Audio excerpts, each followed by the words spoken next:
सैदनगली बसपा सांसद ने संबोधित कर कहा, पिछले 50 सालों का आपका अमरोहा के नुमाइंदों ने रिकॉर्ड तोड़ दिया। संसद से लेकर पार्लियामेंट तक क्षेत्र से जुड़े हर मुद्दे पर आवाज बुलंद की है। अमरोहा लोकसभा में आपने जब मुझे अपना नुमाइंदा चुनकर संसद में भेजा था, तभी से लगातार संसद सत्र के चलते कोई दिन ऐसा नहीं जाता जो आपका नुमाइंदा आपकी आवाज को नहीं उठाता हो। दरअसल सैदनगली थाना क्षेत्र के ढक्का मोड़ पर सभा को संबोधित करते हुए सांसद कुंवर दानिश अली ने संबोधित करते हुए कहा कि जनपद की जनता ने अपना नुमाइंदा चुनकर जब से मुझे सांसद बनाया है, तब से संसद सत्र के चलते कोई दिन ऐसा नहीं बीता जब आपका यह नुमाइंदा आपकी आवाज बनकर संसद में बोलते हुए जिम्मेदारी निभा रहा है। कहा कि संवैधानिक पद पर बैठे लोग क्रिमिनल को बचाने का काम कर रहे हैं, जबकि देशवासियों के लिए घातक साबित हो रहा है। कहा कि वह राजनीतिक नुमाइंदा नहीं हूँ जो उनको छोड़ो या उनको बंद कराओ, मुझे लोगों को जोड़ने का काम आता है, तोड़ने का काम नहीं। उन्होंने प्रधानमंत्री सड़क योजना के अंतर्गत ढक्का मोड़ से भवालपुर अड्डे तक निर्मित करीब 10 किलोमीटर लंबी सड़क का शुभारंभ करते हुए कहा, भाजपा ने कांग्रेस मुक्त भारत का नारा सत्ता में आने से पहले दिया था और सत्ता में आने के बाद मुस्लिम मुक्त विधायकी कर दी। उन्होंने कहा कि क्रिमिनल तो क्रिमिनल होता है, लेकिन आज संवैधानिक पदों पर बैठे लोग उसमें भी हिंदू मुस्लिम तराशते हैं। उन्होंने भाजपा सरकार पर जमकर निशाना साधा। इस अवसर पर पूर्व विधायक हरपाल सिंह, डॉक्टर अफसर अली, मोहित भाटी, जितेंद्र सिंह, एडवोकेट पप्पू सिंह जाटव, चौधरी अफान, कैलाश चंद समेत अन्य कार्यकर्ता मौजूद रहे। अमरोहा से मुजम्मिल हुसैन की रिपोर्ट। आज हमने यहाँ पर एक 10 किलोमीटर की सड़क का लोकार्पण किया, जो प्रधानमंत्री ग्राम सड़क योजना के तहत बनवाई थी हमने। आज उसका लोकार्पण किया और लोगों को समर्पित। आजम खान के साथ में जो है अत्याचार लगातार हो रहा है, उनकी सदस्यता भी विधानसभा से रद्द कर दी गई है, इसके बारे में क्या कहेंगे? देखिए, हमने तो कह दिया, हमने पहले भी कह दिया था कि बीजेपी जो है वो नारा उन्होंने दिया था कि कांग्रेस मुक्त भारत, जबकि असलियत में उसके पीछे जो छुपा हुआ है वो है विपक्ष मुक्त भारत और मुस्लिम मुक्त विधायिका।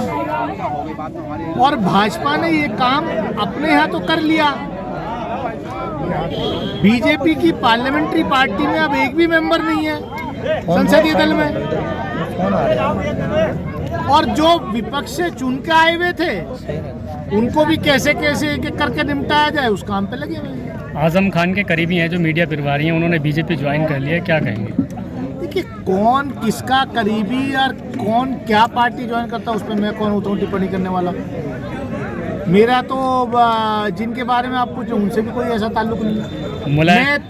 मैं तो एक जो बाबा साहब डॉक्टर भीमराव अंबेडकर ने जो हमें संविधान दिया, जिस लोकतांत्रिक प्रणाली में हम जीते हैं, जो हमें बहुत कुर्बानियों के बाद मिली, लाखों लोग शहीद हुए, क्योंकि इसका दर्द हमें मालूम है कि हमने अपने बुजुर्गों को, अपने पुरखों को खोया है ये आज़ादी हासिल करने के लिए। शायद उन लोगों ने नहीं जिनका आज़ादी में कोई योगदान नहीं था, और आज वो लोग उन्हें वीर बनाने पर लगे हुए, इतिहास को बदलने की कोशिश कर रहे हैं। मुलायम सिंह यादव का परिवार एकत्रित हो रहा धीरे धीरे, क्या कहेंगे इस पर?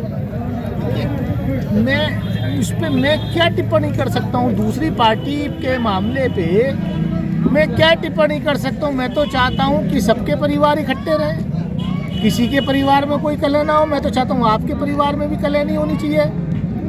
अच्छा, क्योंकि परिवारों में कलह हो रही है, रोज हम देख रहे हैं, रोज मर्डर हो रहे हैं। अभी कल देखा एक नेवी के रिटायर्ड ऑफिसर को उसकी बीवी और बेटे ने ही कत्ल करके 4 टुकड़े करके बहा दिया।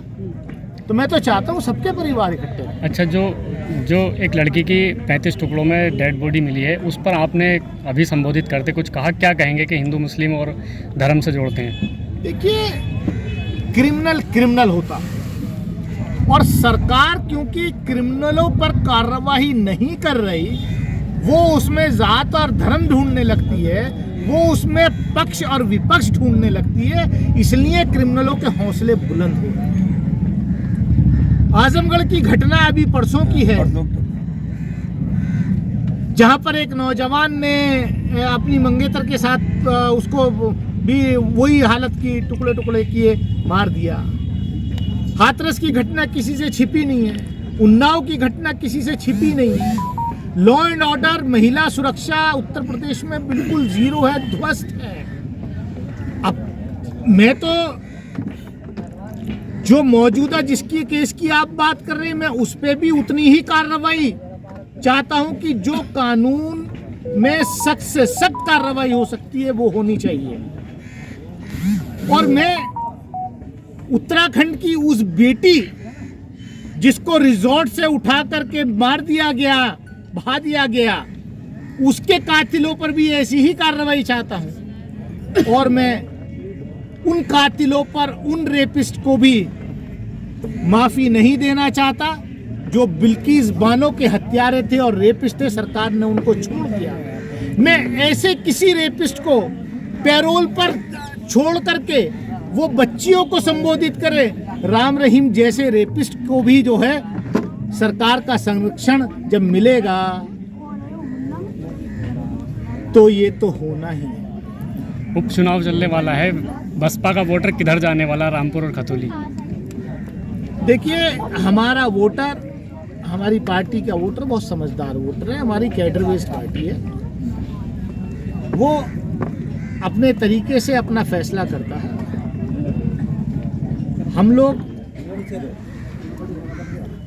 चुनाव नहीं लड़ रही है हमारी पार्टी, तो इस पे हमें कोई टिप्पणी करने का कोई अधिकार नहीं है। अच्छा, आप जो आज यहाँ आए हैं, जो नगली का क्षेत्र यहाँ पड़ता है, तो आप किस उद्देश्य के साथ आए हैं? जरा दर्शकों को आप बताएंगे इसके बारे में कि आपका यहाँ आने का उद्देश्य क्या था? हमारा आने का उद्देश्य, यहाँ हमने प्रधानमंत्री ग्राम सड़क योजना के तहत हम अपने क्षेत्र में सड़क लेके आए। उसका हमने पहले शिलान्यास किया था, उसको बनवा करके अब तैयार हो गई है। 10 किलोमीटर की सड़क का आज हमने लोकार्पण किया है, वो क्षेत्र की जनता को समर्पित किया है। अच्छा, ये सड़क जो आपने क्षेत्र की जनता को अर्पित की है, वही सड़क के जो हाल हम लोग देख रहे हैं इस समय, वो सड़क बहुत खस्ता हाल में है और जो बजरी वहाँ माल वो लोग लगा रहे हैं वो ठीक तरीके से नहीं लग रहा है। तो इसके बारे में आप क्या कहना चाहेंगे? अगर ऐसी कोई भी शिकायत होगी उसकी जांच करके कार्रवाई की जाएगी। ऐसी शिकायत हमें पहले भी मिली थी, हमने बाकायदे भारत सरकार को लिखा, वहाँ से जांच टीम आई थी, काम रुक गया था। उसके बाद सारी मानक पूरे होने के बाद ही काम स्टार्ट हुआ। लेकिन अगर अब भी कोई ऐसी कोई कमी होगी तो हम उसको दोबारा लिखेंगे, उसकी जांच कराएंगे। आप मौजूदा हाल में देख सकते हैं कि उस सड़क की जो हालत है, ये आगे आगे तो बजरी डाल रहे हैं लेकिन पीछे से हाथों हाथ वो उखड़ रही है। वो काम अधिकारियों का है, हम लिख सकते हैं, हमने लिखा है, हमने लिखा है और आगे भी पहले भी कार्रवाई हुई है और अगर कोई कमी रहेगी तो आगे भी कार्रवाई होगी। लेकिन हाँ, पूरे उत्तर प्रदेश में जो 2017 में मुख्यमंत्री जी ने कहा था गड्ढा मुक्त सड़क देने का वादा किया था, वो गड्ढा मुक्त कहीं नहीं है। पूरे उत्तर प्रदेश में गड्ढे ही गड्ढे नजर आ रहे हैं। हम तो कम से कम अपनी मेहनत करके ये ऐसी नई सड़कें बनवा भी रहे हैं, लेकिन मुख्यमंत्री के वादे को आप याद दिलाइए जरा उनको कि गड्ढा मुक्त सड़कें कहाँ चलेंगी। पूरा उत्तर प्रदेश गड्ढे में चला गया।